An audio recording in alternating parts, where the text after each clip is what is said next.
America के सदर Biden अगले माह की 13 तारीख से लेकर 16 तारीख तक मिडल ईस्ट का दौरा करेंगे। इस दौरे की अहमियत आप इस बात से जानिए कि कयास आराइयां ये लगाई जा रही हैं कि शहजादा मोहम्मद बिन सलमान बाइडन के इस दौरे के मौके पर इजराइल को तस्लीम करेंगे।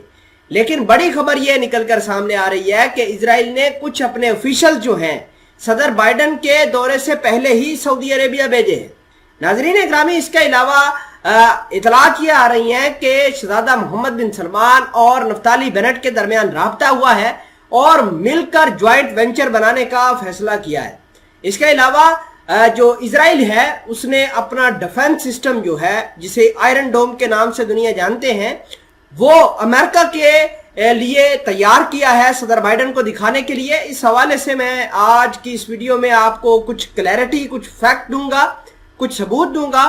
छोटी सी गुजारिश है कि आप हमारा YouTube चैनल हसना टीवी को सब्सक्राइब करके पास मौजूद घंटी के निशान को दबा लें ताकि लेटेस्ट न्यूज आप तक बर वक्त पहुंचती रहे।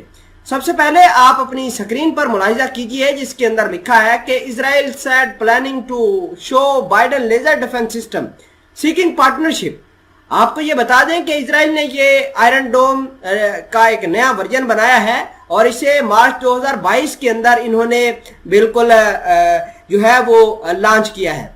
अब इसकी एफिशिएंसी देखिए कि ये अगर दुश्मन का एक टारगेट हिट करता है तो इसकी कास्ट जो है वो $1 पर अटैक होगी, यानी ये बहुत ही कम खर्चे के अंदर इजराइल को पड़ेगा। अगर कोई दुश्मन का टारगेट आ रहा है तो ये $1 का मिसाइल इस्तेमाल करके या $1 का इन्वेस्टमेंट होगी और उस टारगेट को गिरा देगा।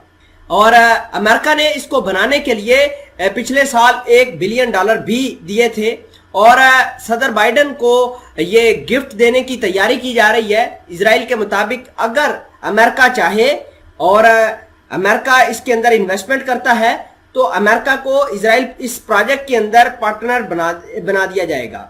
नाजरीन इकरामी, आपको ये भी बता दें कि जो इजराइल और सऊदी अरेबिया के ताल्लुकात हैं वो काफ़ी अच्छे होते हुए नज़र आ रहे हैं।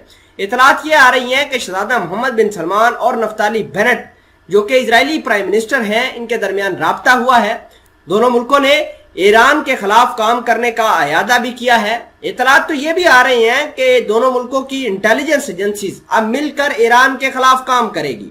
ईरान को पर्शियन गल्फ के अंदर किस तरह नुकसान पहुंचाना है, अमेरिका को जो ऑयल की तरसील होगी उसको किस तरीके से ईरान के रस्तों से ले जाकर सेफली अमेरिका के हवाले किया जाएगा, इस हवाले से भी बातचीत होगी। और ईरान की बढ़ती हुई ताकत खुसूसन सीरिया, इराक और दीगर ममालिक के अंदर, यमन के अंदर, इसको किस तरीके से कम करना है, इस हवाले से भी चीजें डिस्कस हुई। और इतलात ये आ रही हैं कि इजराइल का एक अहम वफद जो है वो शहजादा मोहम्मद बिन सलमान से मुलाकात करने के लिए पहुंच गया है और ये मुलाकात जो है वो रियाद के अंदर जारी है। और आपको ये भी बता दें कि सदर बाइडन के आते आते तमाम के तमाम ग्राउंड्स जो हैं इजराइल और सऊदी अरेबिया के दरमियान वो क्लियर हो जाएंगे और हो सकता है कि इसी बीच शहजादा मोहम्मद बिन सलमान इजराइल के साथ अपने ताल्लुकात बहाल कर ले।